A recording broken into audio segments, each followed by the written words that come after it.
All right. What the hell is going on, everybody? We have a new StarCraft 2 5.0.14 PTR patch notes announced. PTR means private test realm or public test realm. Basically, they're testing new balance changes, and usually this means the actual patch is coming out very soon, usually about a month after they announce the PTR patch notes. Season ends November 10th. I think the dream for us would be the season ends November 10th. There's a patch the next day, November 11th, which is, by the way, my wedding anniversary. 4 years this year. So I get to celebrate my wedding anniversary by ignoring my wife and playing StarCraft instead. It's okay. Australia's one day ahead, so we get to do wedding anniversary, and then the next day I get to play StarCraft 2. New patch, assuming it comes out. Hopefully new maps come out on that day as well. We have no confirmation that that's the case. Dot's mad. She could hear me. She could hear me right now. She's like, excuse me. I don't know if you guys could hear that. I think Dot's just as excited though. I told her, oh, new patch got announced. She's like, oh, woo. Greetings from the StarCraft 2 Balance Council. After around 7 months since the last patch, we're happy to present the next major multiplayer balance update featuring changes for 14 units and 10 buildings, as well as 2 new abilities. We feel that the previous 5.0.13 patch has mostly achieved its goals, fixing community pain points around Widowmines and the Cyclone, and slightly helping Protoss players in early and mid-game against Terran. However, the current patch has a couple more ambitious goals outlined below. First goal is to nerf defensive and camping playstyles for all races. By the way, let's just talk about this quickly. Slightly upping Protoss players in early and mid-game against Terrans has definitely worked at the pro level. I'm sure people could be like, no, Cyclones still kill me at my level. I still struggle versus Cyclone pressures, but definitely at the pro level, the moment this patch came out, Hero went from getting dumpstered to beating Mario and beyond frequently. Hero has been beating most Terrans in tournaments, Clem being the exception. Maxpax has been doing okay against Maxpax has been crushing everyone that's not Clem as well.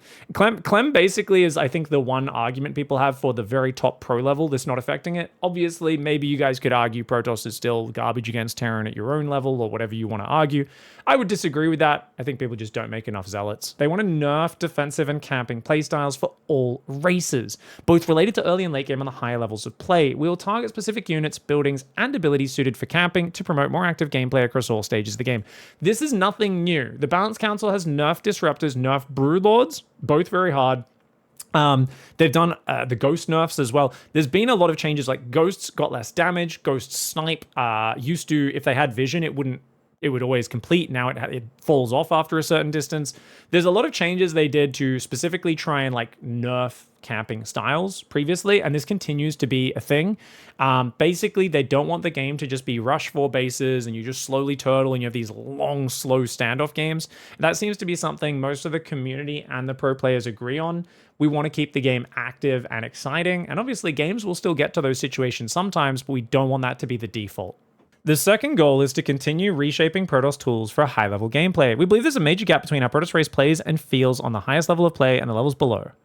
Current set of changes aims to make Protoss race slightly more efficient with the strongest and smartest execution, while helping Terran and Zerg players against Protoss at the lower levels. Oh, this is a really interesting point. So they're basically saying Protoss at the moment has some really powerful stuff that's super easy to do. We want to like maybe slightly remove that a little bit or weaken it, whereas improving their ability to do stuff that actually takes like sick execution. That's crazy. That's fascinating. Okay, don't get me wrong. I saw the preview of some of these changes because I am in the Balance Council, but I'm only in like an outer group where I occasionally see some stuff. Like, I don't know. I see some stuff that goes on, but I haven't actually read through this post yet, guys. So some of this will be changes I've heard about. Other ones will be things that I haven't quite heard about just yet. We'll see how they do that. The third goal would be to provide strong playstyle alternatives for various matchups. Zergs might now be better equipped to use ground-based armies against mass air strategies, and some of the Terran mech units are now more efficient in harassment or certain straight-up fight scenarios. How the hell? Okay, we got to see what they do for those. Lastly, we'd like to continue adding overall gameplay and quality of life improvements viable across all levels of play. We'd like to thank everyone for providing your feedback for all previous community patches. We hope that the set of changes below will be actively discussed and tested on the PTR server to help us evaluate their influence. Alright guys, Protoss Changes. Shield Battery Overcharge ability has been removed. New ability added, Energy Overcharge. Energy Overcharge costs 50 energy and recharges 100 energy of the target allied unit or structure with a maximum range of 8. Okay, while being one of the most important tools in Protoss defense, Shield Battery Overcharge is also one of the most frustrating abilities to play against. It's overall more efficient at the lower level of play, unlike other defensive techniques like Transfuse or Mass Repair. Okay, like it's easier to use than those. That's true. I wouldn't say, I would say a lot of people at like low level of play don't use shield battery overcharge ever, basically. Like I've seen people in Diamond who just never remember to use battery overcharge.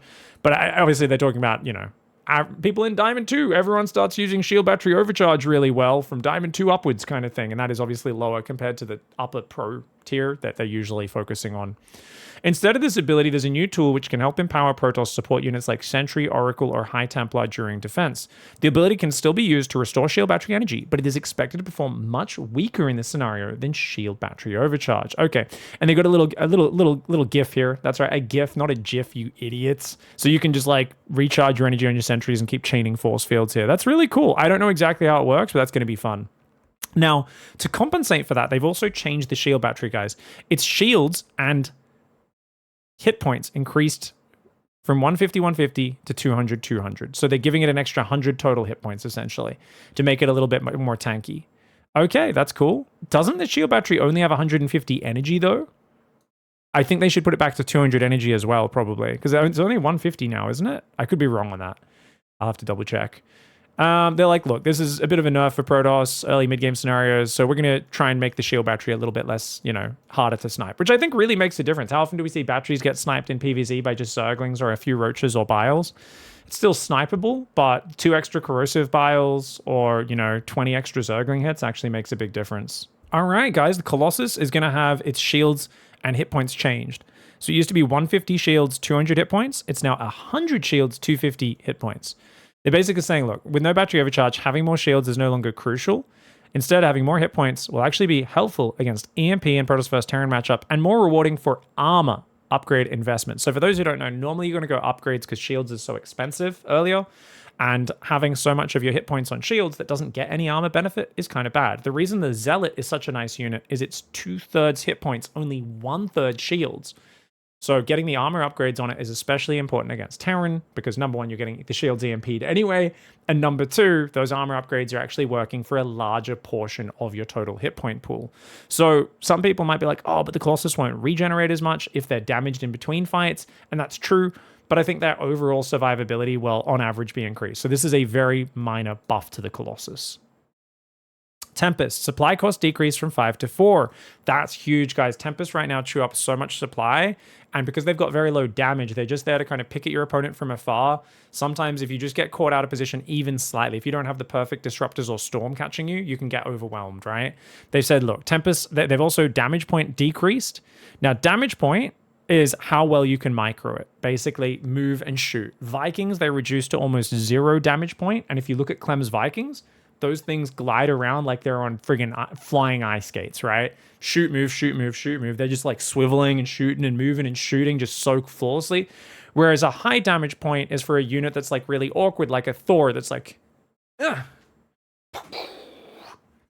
This guy, the Zergling over there. Essentially to give you a very dumbed down explanation of it. Whereas the Vikings just gonna be like, shoot there, you know, this sort of thing. They already did this with a few other units like the Hydralisk to make them feel more microable so you can kind of stutter step with them. They felt very A-movie for a long time. So this has been a big pattern is damage point changes in StarCraft 2 since the Balance Council came in to make things more microable. And this is basically the main thing that the Balance Council likes to do is let's make things more skill-oriented. Let's allow the top Protoss players to wear it, because at the moment the top Protoss players are struggling to perform at the very top, but everywhere else on the ladder they do just fine, and that's been the theme for quite a while. That being said, so we're gonna make it a bit more microable. I don't know, and we're gonna decrease this by 2 big buffs. Attack range versus air decreased from 14 to 13. That's a sizable nerf. What is that? 1/14th? It's losing 1/14th of its range. Is that? I'm not good with numbers, guys. I'm going to say 7%.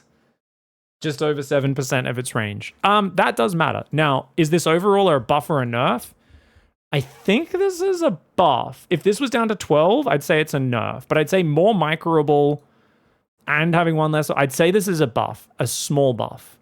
I don't think it's like a huge buff. I think this is a small buff for the Tempest. I think the supply is really big. If you got 6 Tempest late game, having 6 more supply doesn't sound like a lot, but it does really matter.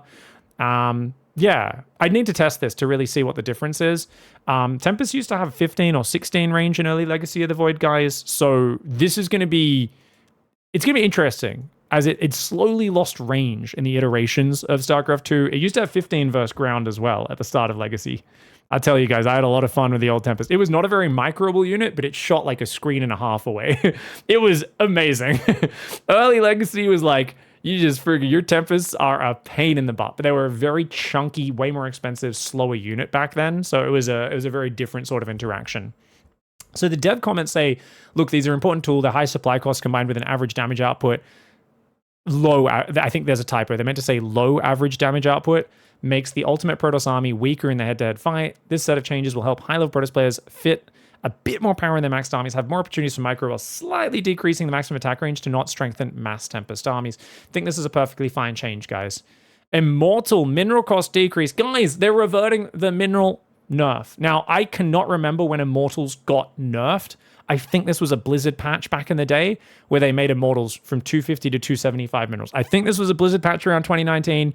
You guys correct me if I'm wrong. Maybe they did that in one of the first Balance Council patches, but they're like, yeah, we're going to make the Immortal there. Now, the weapon cooldown increased. That means it shoots slower. It's going to shoot 9.6% slower, the Immortal. Okay. For 25 minerals. I think that makes it a little... This is... I mean, it's still going to tank just as well. It already overkills a ton. Oh man, I think that's a nerf. 10% attack speed increase seems pretty big, but it's like the 25 minerals does actually stack up. It does actually matter. Yeah, it's like about 10% mineral saving. Gas stays the same at 100, and you lose almost 10% attack speed. Interesting. The damage output from Immortals seemed to be too high in Protoss vs Zerg matchup across all levels of play. While their mineral cost is slightly decreased to compensate for the DPS nerf, this set of changes should help Zerg survive against various Protoss mid-game and late-game attacks. I think I'm okay with this. Yeah, these numbers are so small. This is what I like about David Kim patches, guys. David Kim patches are so friggin' like he's smacking you in the face with a hammer. Like, it's very easy to understand what they're doing. These are pro-gamer changes, right? These are like, you know, my Immortals are going to lose 9% attack speed, but be 11% cheaper on minerals. You know, like, this is the stuff that is so meaningless for you as an average Joe player. You will not notice either of these changes. I can't even have a strong opinion on this other than it's super fine-tuning. It's very much fine-tuning. It does seem like a nerf, a small nerf for the Immortal, but I got to see how that plays out in action. Disruptor. Purification Nova radius decreased, or increased, sorry, from 1.375 to 1.5. So I believe this is going back to the original Purification Nova radius from before they ever touched it. So basically, we're going back to old Nova. The balls got slightly nerfed, guys. There was a lot of swelling. The doctor came in previously and they gave them a little bit of an injection, brought the swelling down. We're going back. We're letting the swelling go. Fever exists for a reason in humans to burn out infections. Same time, sometimes swelling is good because it floods an area. I don't know where this analogy is going. What I'm saying is we're going back to the big balls. They're going to be absolutely testicular. And that's going to be awesome. But this is a massive change. Purification over damage decreased from one-shotting every single unit in PvP to still one-shotting every single unit in PvP. So it still does the same 200 damage versus Protoss units, right? But hold that thought.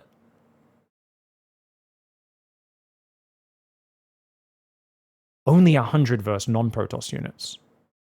That's big. Marauders, even after stimming, will survive on 5 hit points. Hydras will still die.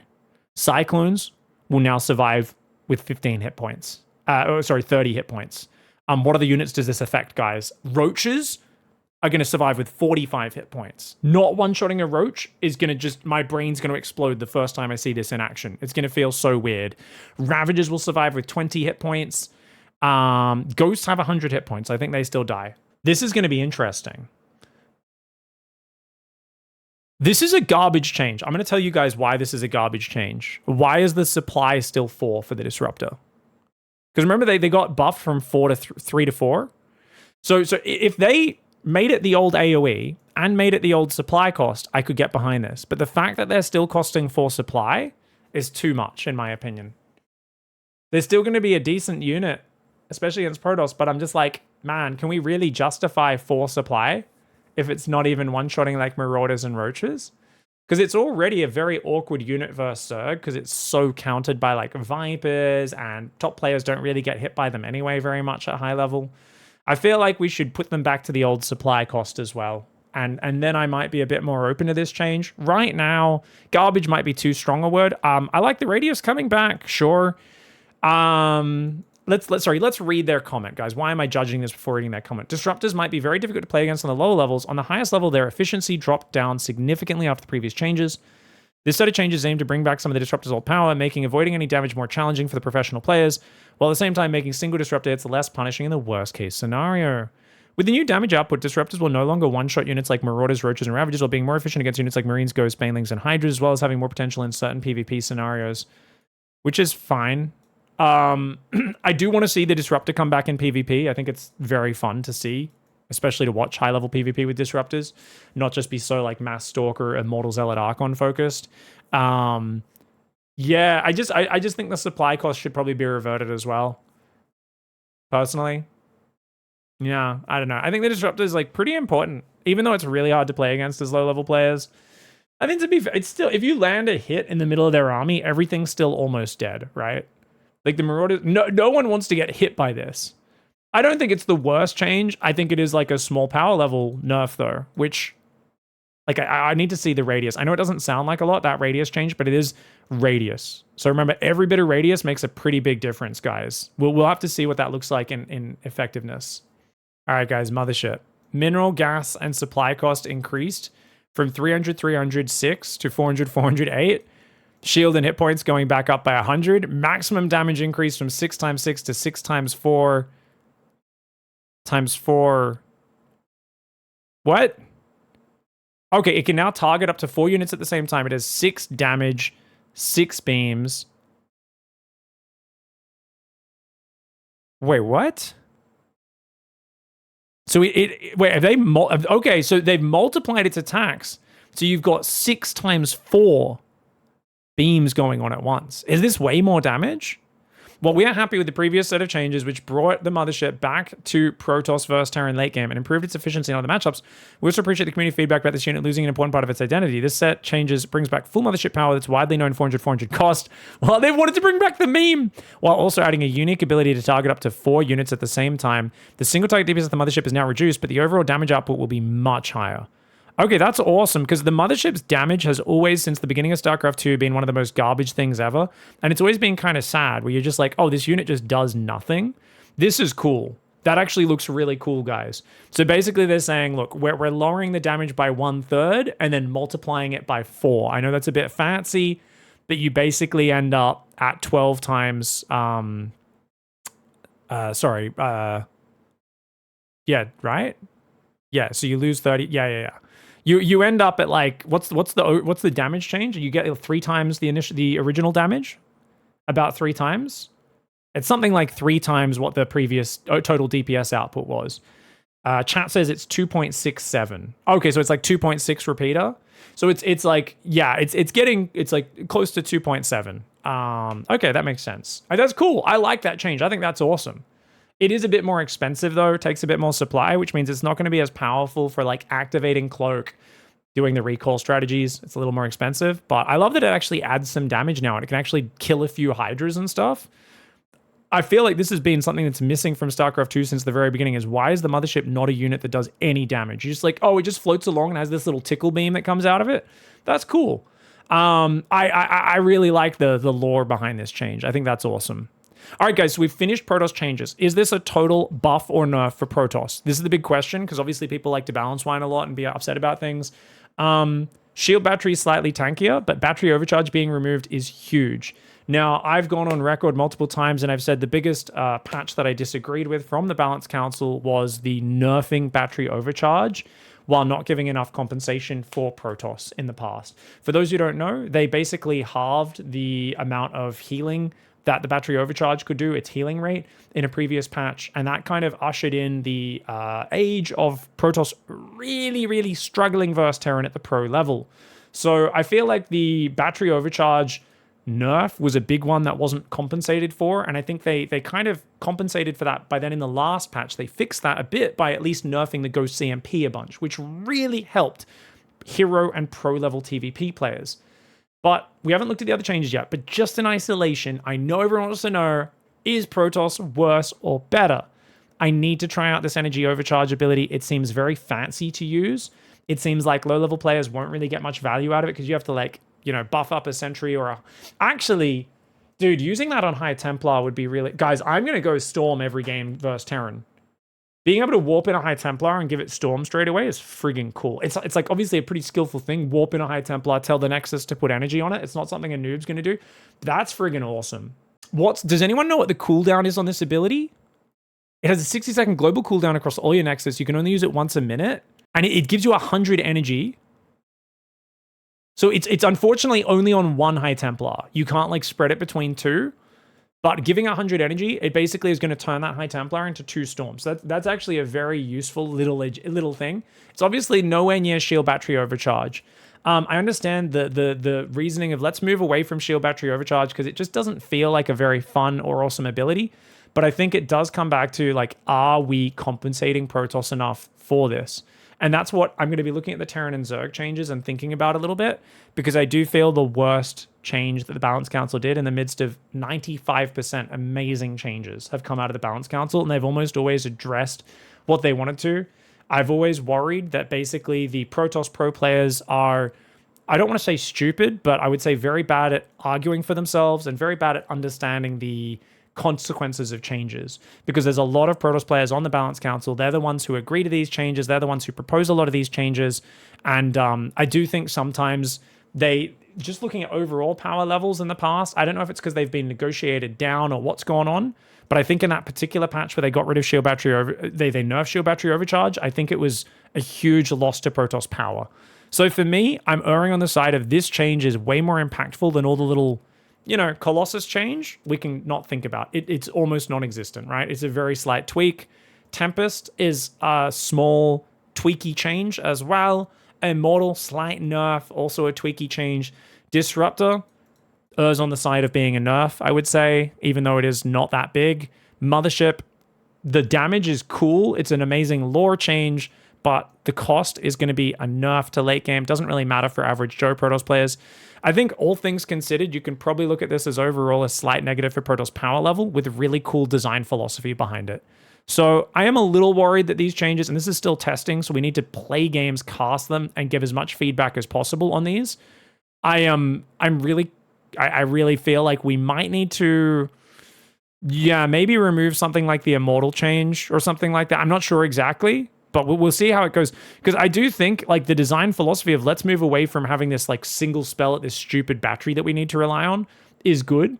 But it's going to be really curious to see if we can balance that out. All right, guys, let's get into the Terran changes. Bunker, Missile Turret, and Sensor Tower all now have salvage, returning 75% of their cost. It's now being cancelled upon taking damage. This change will allow Terrans to be more efficient while moving from one defensive point to another, while at the same time increasing their overall investment in early game attacks, featuring bunkers, as the salvage is now much easier to counter. That's a really good change. I always thought it was really stupid they could just sell a bunker as it's burning down and get the refund. So I love that second part. That being said, late game Terran just selling all their missile turrets and sensor towers. That's going to be really good for stalemates. Why? But why though? I guess my question is just why though? I'm not sure if this is good or bad. I just don't know, like, why. This is just a nerf for, like, turtle late game scenarios. I mean, it's a buff, sorry, for turtle late game scenarios, which this patch change was meant to be getting rid of. Every side, I guess Zerg is kind of unfair in late game with static, because Zerg can move their static around. Protoss can't. Protoss spends an immense amount on cannons and batteries. Terran spends an immense amount on planetaries, turrets, sensor towers that can't move.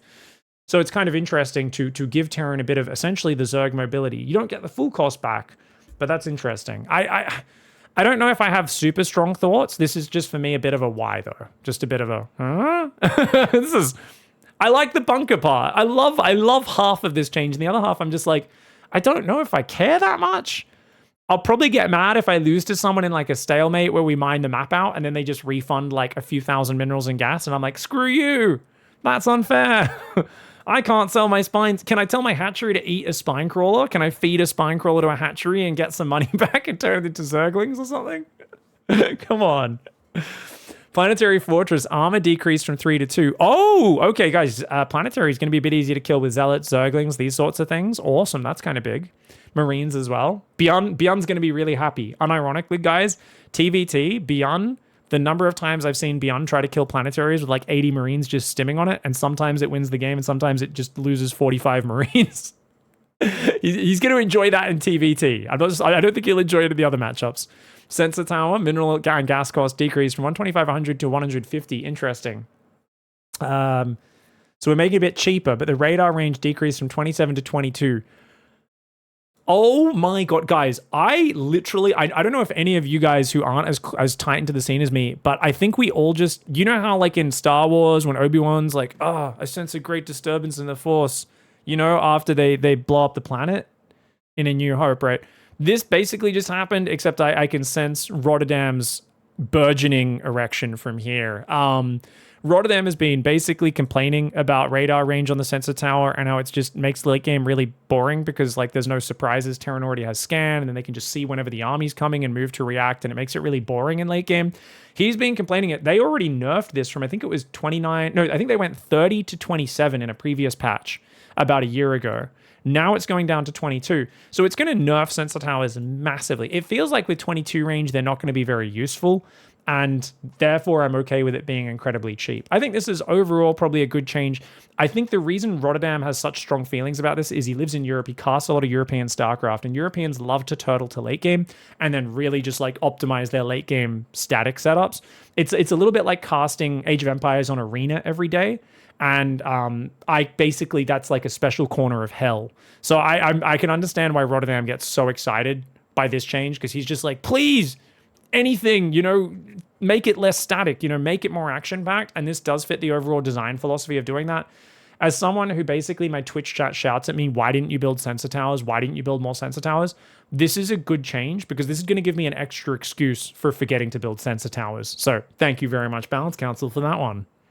Orbital Command, extra supply cooldown now increases the hit points of the supply depot to 500 and immediately repairs it. What? What? What? You can... That's so crazy. I've not heard about this at all. That's so freaking sick. What? I mean, that's so... This is going to feel so good to use and so bad to play against. I'm on the fence. This change brings additional value to this ability, allowing it to become a niche defensive tool against various defenses and counterattacks.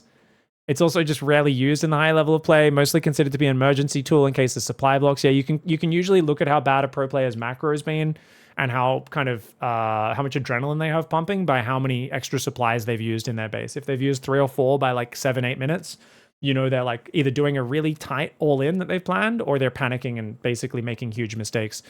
I'm totally down to test stuff like this. This is what I would call something that's on the more dangerous side in terms of like, it'll have rare edge cases where people get mad at it, but it'll also have rare edge cases where you feel like you pulled off an awesome play.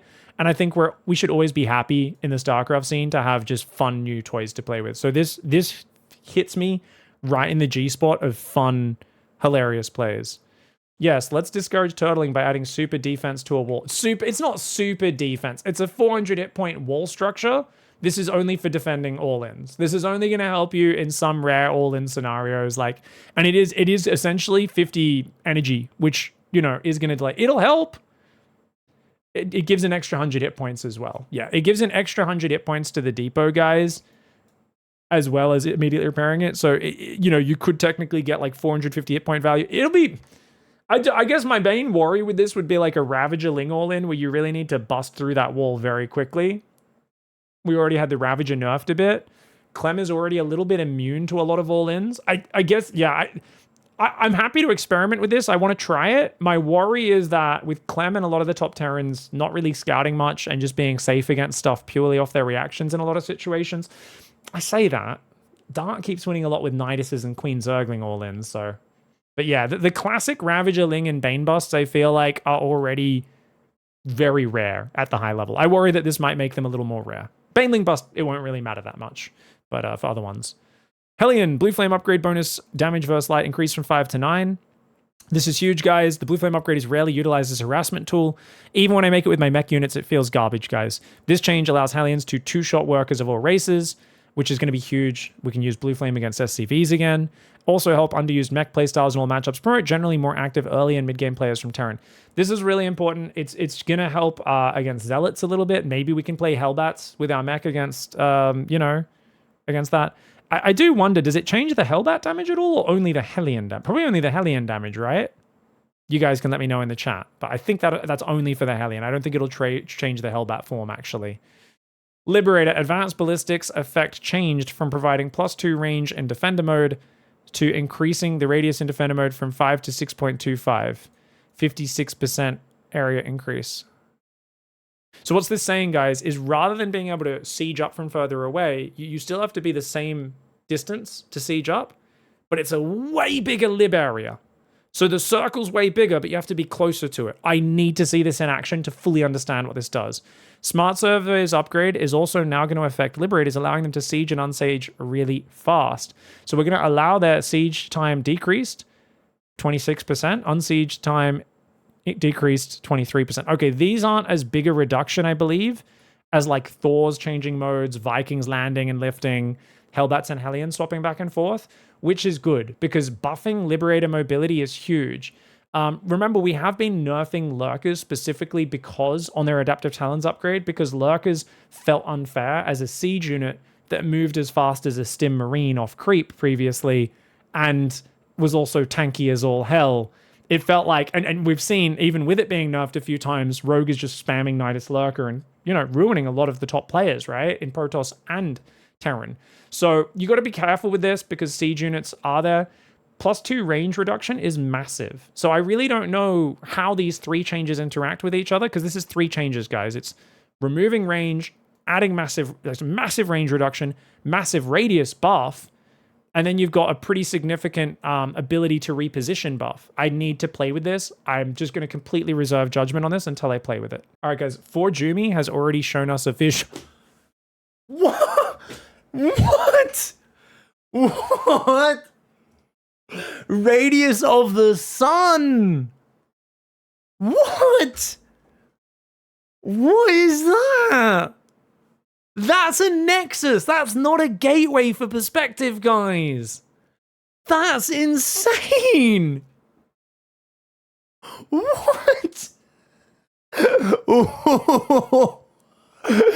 This, for those who don't know, now there's going to be a lot of Zerg and Protoss players in the comments like, that's unfair, that's unfair. I get it. You guys want to live in the Stone Age. You want to live there in your authoritarian regimes, your oligarchies and all this crap.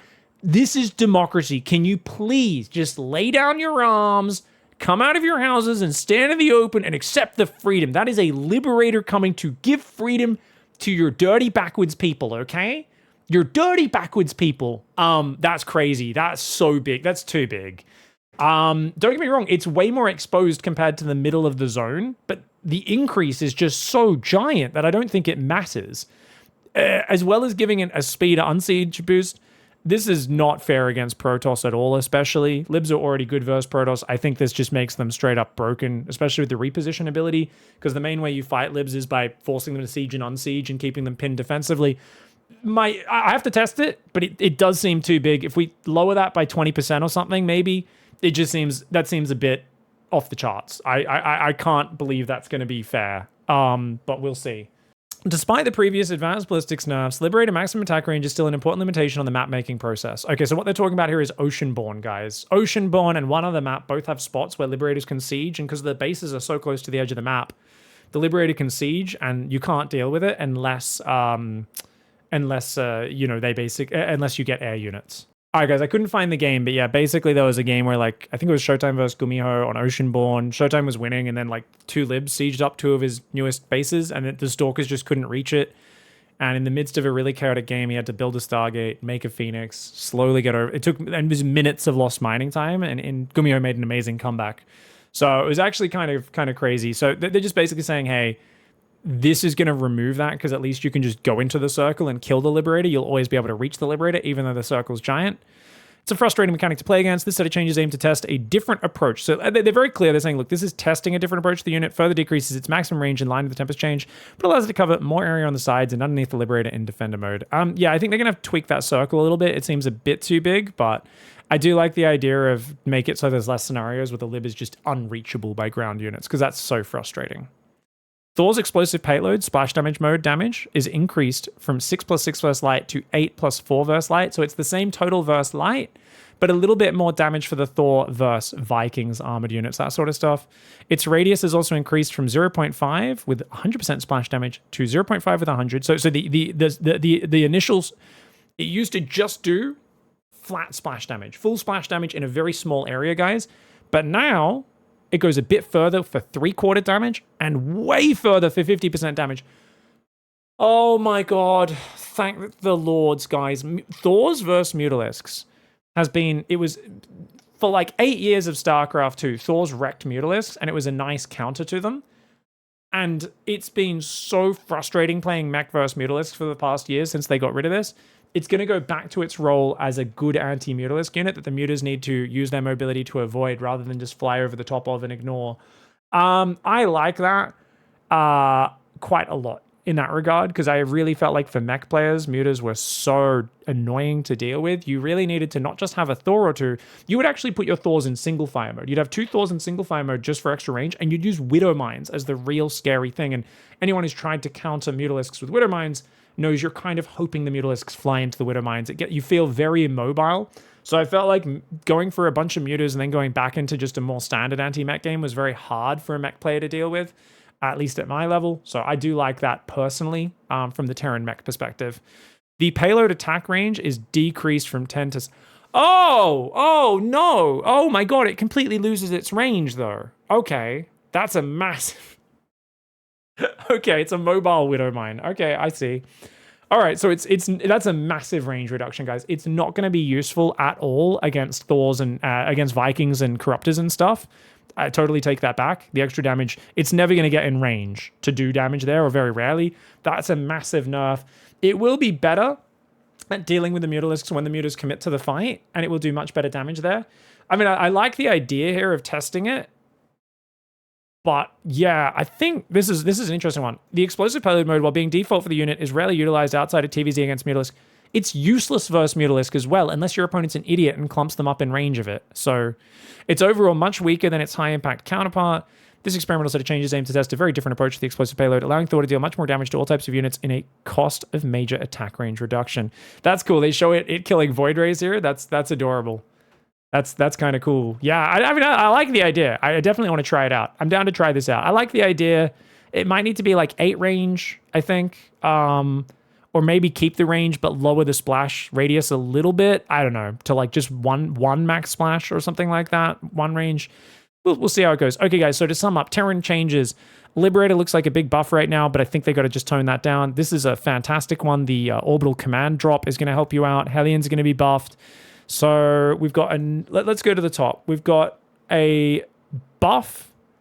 The only downside is like you will lose the 75 minerals on the bunker pressure now, which I'd say overall this is a big buff, being able to sell turrets and sensor towers, or a decent buff, I should say, for late game.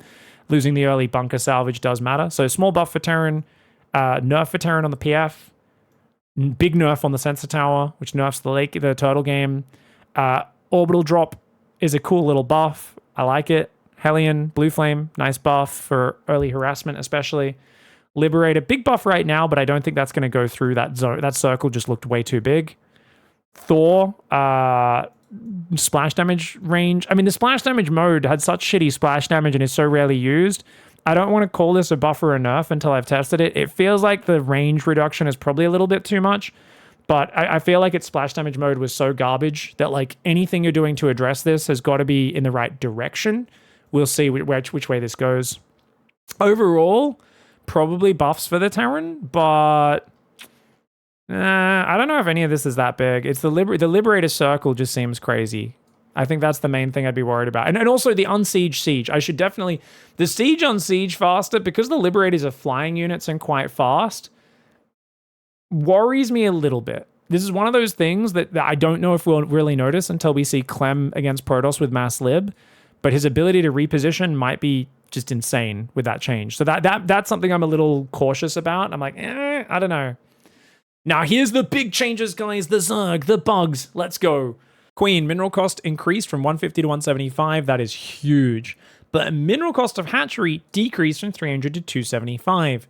So if you build a natural and a third, you save 50 minerals. But you build your 3 queens, you're 25 minerals behind. You go to 5 queens, you're 75 minerals behind. You go 8 queens, and you're like 150 minerals behind. So it's a slight nerf to Zerg. Don't get me wrong, though. You build your macro, you build your 4th base, your 5th base, your 6th base, your 7th base, and then you get all that money back.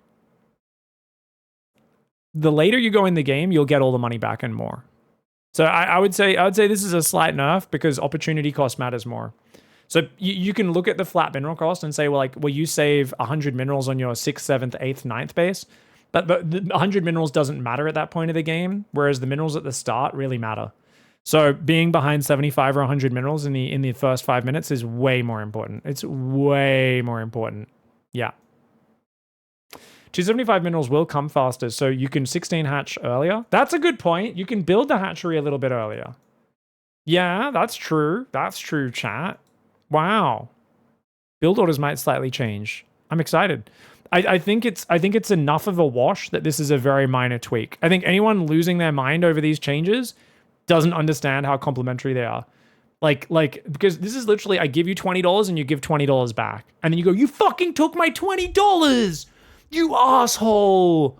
You took my $20. And they're like, I gave you $20. You know, like, don't get me wrong, it doesn't exactly even out, but I don't see this being huge. I think this is fine. Like, I'm totally down to just test this and reserve judgment. It seems like enough of a wash that it's fine. Spine Crawler build time decreased from 36 to 32.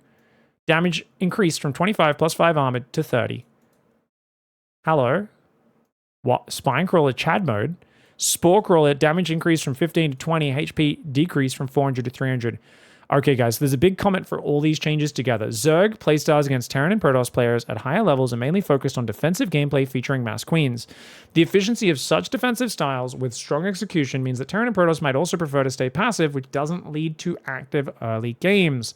This set of changes, while not majorly influencing Zerg openings with a limited number of queens, is aimed to make mass queen playstyles less affordable, specifically if you're making 14 queens against a big push like Raynor likes to do. Right? Raynor will often go 14, 15, 16 queens against these two. It's like, okay, no, you need to be more mobile and more counterattack focused stuff. Spine Crawler and Spore Crawler changes will help compensate for potentially smaller defensive impact from queens. At the same time, though, Spore Crawler hit point was still decreased to make sure Spore Crawler damage increase is not utilized for more efficient late game camping. Now, this is really big versus Oracles, guys.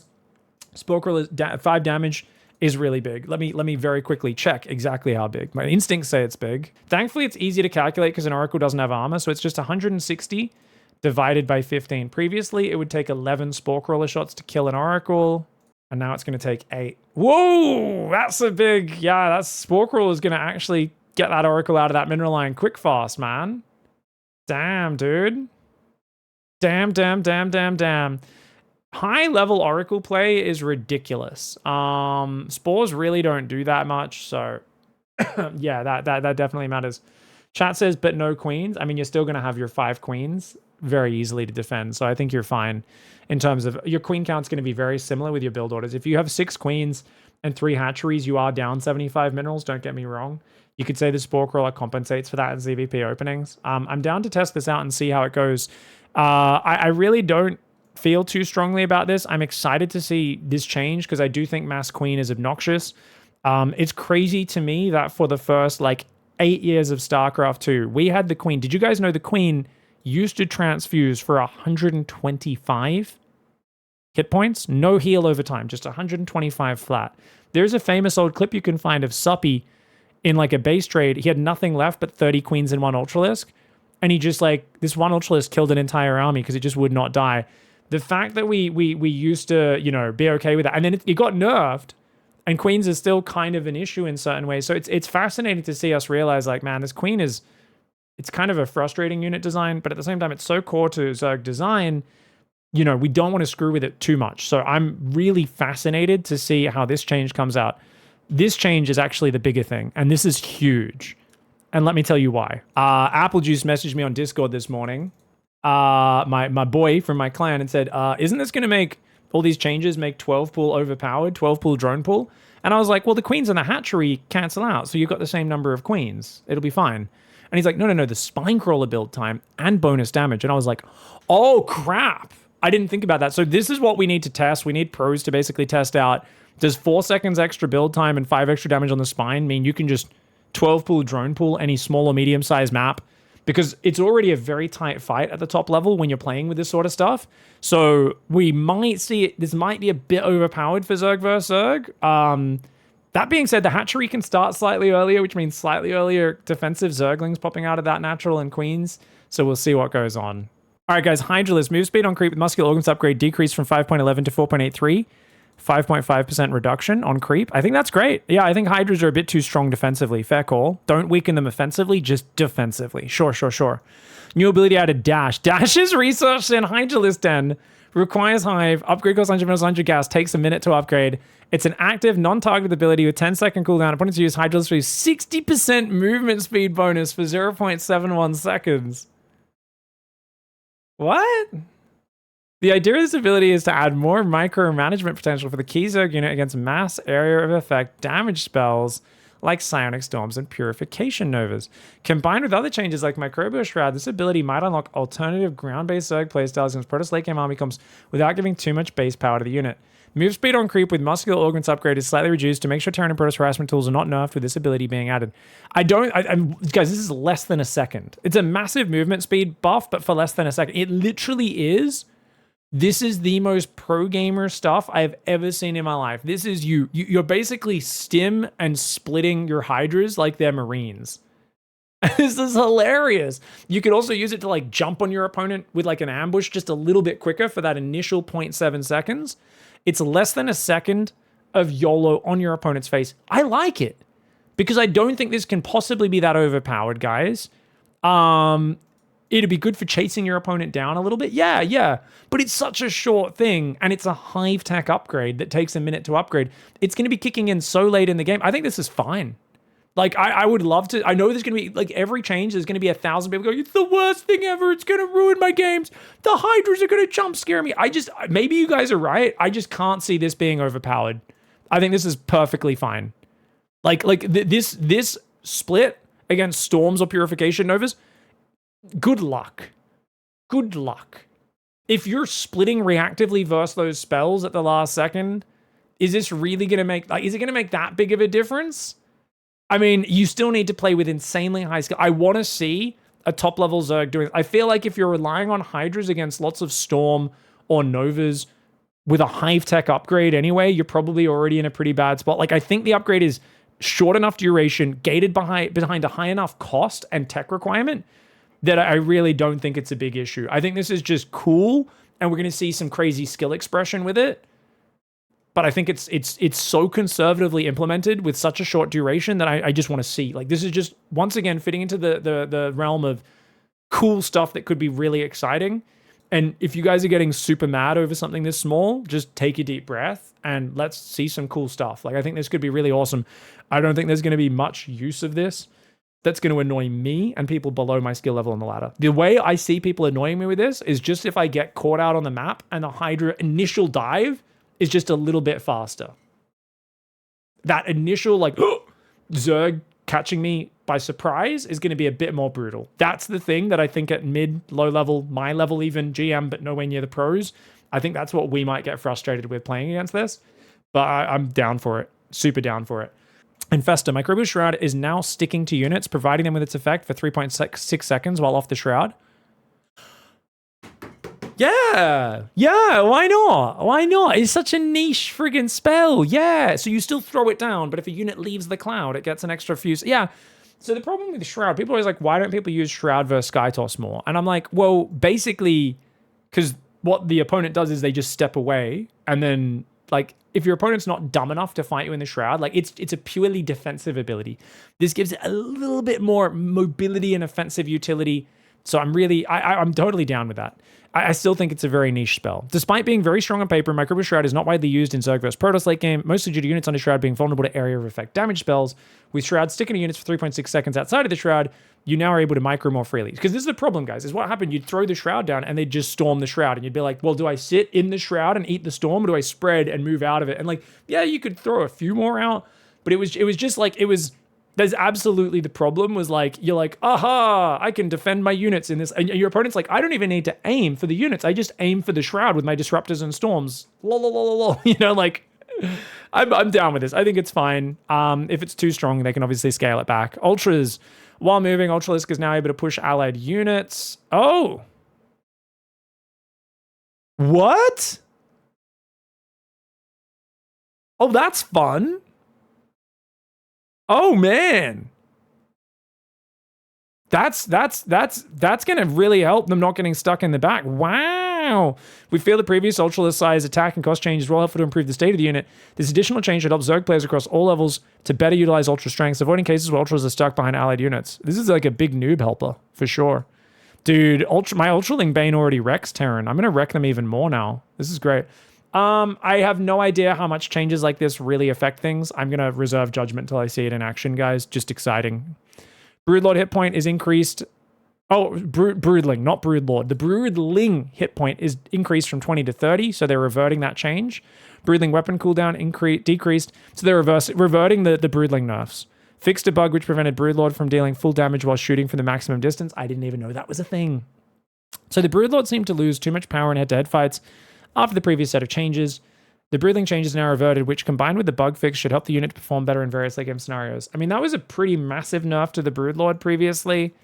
We do need to keep in mind this is overall a big buff because the Broodlord has had multiple nerfs to Broodlings over multiple patches, but they've also had a speed buff in each of those patches.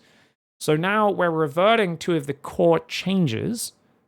I think these are the movement. Okay.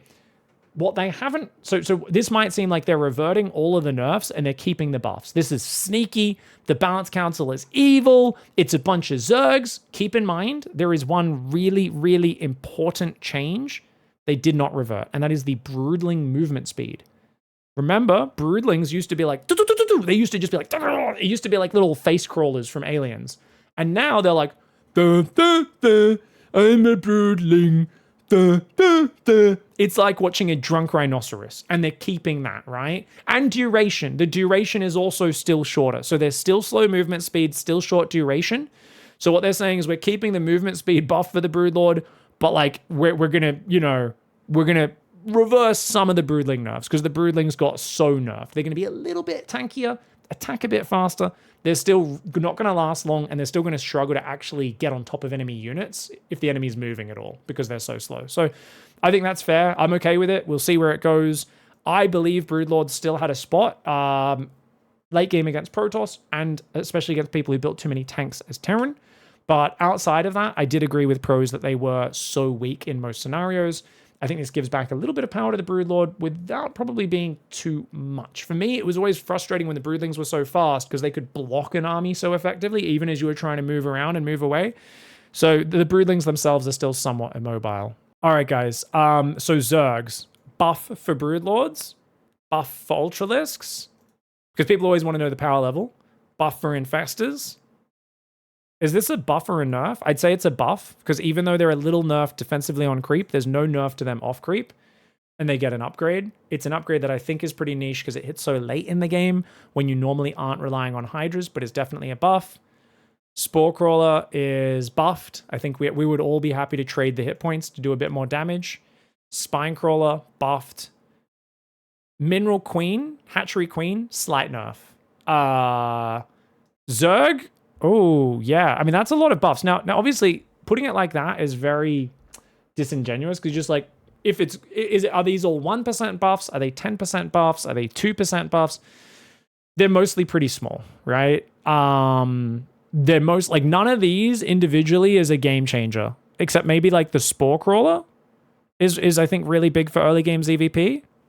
Helps against Banshees and battle cruisers and stuff as well. Actually, that's the math we should do.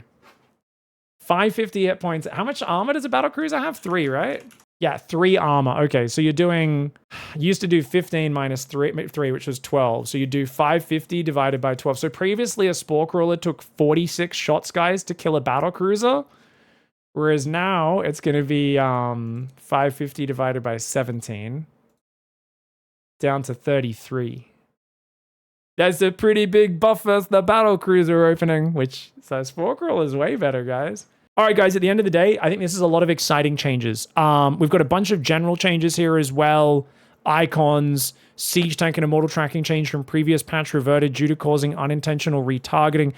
Fix an issue where Blinding Cloud caused certain melee units attacks to be more easily cancelled. Like, these are all like bug fixes and stuff like that. So that's nice. There's some bug fixes and stuff. Oh, this is actually really big. Workers waiting for a refinery, extractor, or assimilator to finish do not count as idle. Guys, 14 years into StarCraft 2, because you know what would happen is you'd put guys on the gas. If it's not finished, and then you'd be like, oh, I have 5 idle workers. You go control idle worker button. It would select all of them. You'd tell them to go on minerals on a new base. Then you'd be like, why aren't my gas saturated? That's huge. This should have been fixed within the first year of release. That's an amazing change. And this is the sort of thing that the Balance Council does so many amazing changes like this. Like, since Blizzard wasn't in control of it, there's so much cool stuff, guys. Oh! The random delay between moving is adjusted. Okay, so the SCV, they're trying to, I guess, reduce the randomness of make the SCV. They're trying to make the SCV a bit less random in how it moves around when building proxies. Fair enough. Reduce randomness, always good. Okay, at the end of the day, guys, so far, looks like good for Zerg, good for Terran, Protoss, a bit of a wash, I think I went with. Or did I say it was a nerf on Protoss? Probably a bit of a nerf because of the overcharge going down. I think energy overcharge is still a bit too niche to make up for it, and it doesn't really feel like there's commensurate buffs to make up for it. So I guess I would just say, like, Protoss should probably, I think we need to, my changes right now that I would immediately, without testing it all, and I'm going to cast a bunch of games, I'm going to play a bunch of games over the coming weeks and tell you all about it. But my feedback would be, number one, Purification Disruptor should be back to 3 supply. 100%. If we're nerfing the shot like this, stop making it take so much supply. Maybe we can also, since we're getting rid of battery overcharge, we might be able to just get rid of the damage and just keep the mineral reduction on the Immortal. Might actually be viable. I think if you do those two things, they're both sizable enough that it kind of makes up for battery overcharge going away. I can't wait to play with the energy recharge ability. I think it's a super cool ability, mostly for a sentry or for a storm. I don't really know what else you'd use it for, but for those, it could be good. You could give an Oracle. You know what? It actually is really good against Ling Flood because you can give your Oracle 100 energy. So against Ling Flood all-ins, the Oracle is going to have unlimited energy now. That's like basically unlimited energy, guys, for the early game. So you're actually way safer versus Ling Flood, which is actually really cool because that's maybe not way safer, but I'd say your main problem is when you don't know a Ling Flood's coming, so you rarely have a battery in time to deal with it. Whereas you're normally building an Oracle by default. So I think surprise Ling Floods, you can actually have a much better time defending if you play Oracle. You could also just recharge a battery. I'm pretty sure you could recharge a battery with it as well. This is going to be fascinating, guys.